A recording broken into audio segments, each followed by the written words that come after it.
Fala, meu povo, tudo bem com vocês? Como sempre, é uma honra e um prazer imenso que eu tenho em poder fazer mais um vídeo para vocês. Vídeo de hoje, pessoal, é um assunto, na verdade são dois assuntos importantíssimos que tem a ver com a reprodução, tá bom? Então assim, eu geralmente não costumo fazer isso, pedir que vocês fiquem até o final do vídeo, não é isso? Só que esse vídeo eu iria fazer esse pedido, pensando em ajudar você caso ocorra essa situação aí na sua criação, tá bom? Então assim, como eu falei, são dois temas. O primeiro é algumas formas que vai ajudar você a não perder filhotes à toa nesse período de reprodução. Muito bom esse tema e você vai ver o que é que a gente faz aqui, tá bom? O segundo tema tem a ver com aquela situação que o casal não entra em reprodução nem a pau, acontece repeno, canários entrando em muda, enfim. São dois temas, dois assuntos que eu tenho certeza que vai ajudar. Mas para isso eu peço, fica conosco até o final desse vídeo, tá bom? Vamos lá, vamos ver esses casos, vamos ver o que é que está acontecendo aqui e qual foi a situação que eu consegui amenizar esse problema e começar a ter produtividade na reprodução. Vem comigo!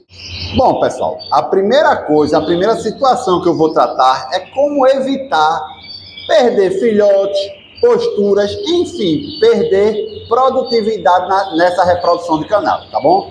Então, assim, aqui nós temos várias situações. A primeira é que várias fêmeas ainda não entraram em reprodução e outras já estão na segunda postura, ou seja, está muito aleatório, vamos dizer assim, a reprodução aqui esse ano no criatório.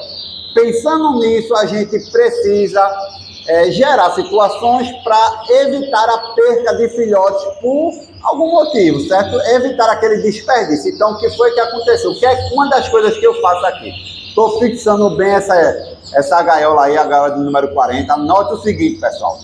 Essa fêmea, se vocês forem ver, ela colocou 2 ovos, certo? Colocou 2 ovos e não pôs mais. Então, assim, estava se mantendo no ninho, ela estava lá ficando deitada. Eu precisava aproveitar alguma coisa dessa fêmea, ou seja, eu precisava fazer com que essa fêmea aproveitasse essa primeira postura dela. Na verdade, essa fêmea já está na segunda postura, tá vendo? Então, assim, ela já fez a primeira e está na segunda postura. Então, o que é que acontece? Eu preciso aproveitar de alguma forma. Mas, poxa, eu vou deixar uma fêmea chocando só 2 ovos. Então, o que foi que eu fiz? Vou agora subir mais em algumas situações, vejam só. Eu tenho uma outra gaiola aqui, essa outra gaiola, a fêmea só pôs um ovo e não pôs. Eu tenho uma outra gaiola aqui que a fêmea só pôs 2 ovos e não pôs mais, ou seja, ela nem ia para o ninho mais. Então vejam só a situação, ali eu tenho 2 ovos, tenho mais um ovo aqui e tenho mais 2 ovos dessa. Então o que foi que aconteceu? Coloquei essa fêmea para chocar os 5 ovos, tá bom? Muita gente pode achar, mas aí você não vai saber qual ovo é de qual casal. Realmente, em várias situações a gente não tem como saber, tá certo? Mas assim, a essa primeira postura, principalmente das fêmeas de cima, o que foi que eu precisei fazer? Eu preciso de produtividade, certo? Então o que foi que eu fiz? Eu peguei, deixa eu mostrar aqui, só para vocês entenderem o que foi que eu fiz, ó. Eu fiz umas remarcações aqui, ó. Notem que eu tenho a primeira bolinha, certo? Note que o círculo não tem nenhum ponto. Então quer dizer o quê? Que esse original é os 2 ovos dessa fêmea. O outro ovo da gaiola de cima, um ovo eu marquei. Peguei um lápis e marquei. Fiz uma marcação, um pontinho nele. Então eu sei que aquele pontinho representa da gaiola G37, certo? Já o de cima, que tem 2 ovos, o que é que aconteceu? A gaiola G36, os 2 ovos delas eu fiz 2 pontinhos. Então ali no ninho eu tenho 5 ovos, cada um desses ovos com algumas situações. Isso é o ideal? Não, realmente não é o ideal. Mas naquela hora que eu for fazer ovoscopia, por exemplo, se tiver ovo branco, alguma coisa assim, eu vou começando a trabalhar por eliminação. Deu para entender? Então assim, não é uma forma tão indicada do criador fazer, realmente não. Mas como esses ovos são de casais, digamos assim, que eu considero muito bom, então eu faço de tudo para evitar perder esses ovos.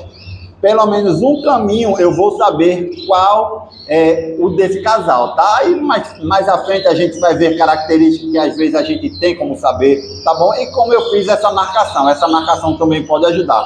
Então, isso é uma das formas que eu fiz para evitar desperdício de filhotes, tá certo? Para perder filhotes nesse primeiro momento.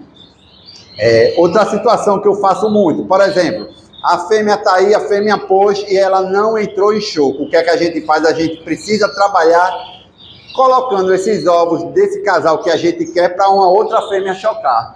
Vou dar um exemplo aqui, ó. Aqui, ó. Essa primeira gaiola é uma gaiola de exposição, tá vendo? É uma gaiola pequena. É a ideal? Não. Mas como eu só tenho um casal, o meu problema só vai ser quando os filhotes começarem a sair do ninho, que muito provavelmente a fêmea vai querer confeccionar um ninho e vai começar a debicar o filhote. Então eu vou precisar ter uma atenção nisso. Mas ó, a fêmea ela tá servindo de ama seca. Inclusive a fêmea tá legal, vê? Servindo de ama seca para mais 2 casais. Aqui eu tenho outra ama seca que eu já estou preparando ela, ainda não tem ovo. Aqui ó, eu tenho uma outra ama seca que tá com 4 filhotes dos 4, 3 ovos da gaiola 22. Então, o que é que eu fiz? A fêmea lá não chocou, eu estou aproveitando uma fêmea que entrou em choco para aproveitar os ovos. Então, assim, pessoal, procurem evitar perder filhote. Isso, na verdade, o que é que você vai estar fazendo? Você vai estar otimizando a relação da sua reprodução aí, tá certo? Nem sempre você vai conseguir, digamos assim, anotar tudo direitinho, mas o importante é o seguinte, a ave que vai nascer, a genética é sua, tá certo? Você não vai perder filhote aleatório. Por exemplo, eu tenho esse filhote aqui, ó. Esse filhote aqui, ele é campeão brasileiro no quarteto. Será que vale a pena eu perder esses 2 ovos? Olha que fêmea bonita também. Então, assim, são situações que você precisa fazer para salvar e ter um número legal de filhotes, tá bom? Então agora a gente vai entrar num outro tema que eu tenho certeza que você vai gostar. Isso tem a ver até com os brancos. Deixa eu ir lá para a voadeira. Tá vendo essa voadeira aí, pessoal? Esses brancos, todos esses aí são machos, tá certo? O que é que acontece? Deixa eu virar aqui para vocês entenderem. Terminou o campeonato, grande parte daqueles canários eles foram para o concurso, certo? Eles foram para o concurso. E quando veio do concurso, praticamente aqui no Nordeste já está em cima de reprodução. O que é que aconteceu? Antes de limpar as gaiolas, eu coloquei as aves nas gaiolas de exposição, para logo posteriormente colocar eles nas gaiolas de reprodução. Porque aqui, como vocês sabem, eu procuro colocar o macho na gaiola de reprodução e deixar as fêmeas, deixa eu mostrar aqui, ó, e deixar as fêmeas nas voadeiras com ninho. Ou seja, aquela fêmea ali, por exemplo, ela já entrou no período de reprodução. Aí eu pego aquela fêmea, jogo em uma das gaiolas que tem, que está vazia, que está com o macho para reproduzir. Claro, vendo as características de um e de outro, certo? Só que esse ano com o branco eu precisei refazer. Por quê? Meus brancos, principalmente os machos, eles entraram em reprodução e as fêmeas estão entrando em reprodução aos poucos. Então, o que foi que eu precisei fazer? Precisei inverter.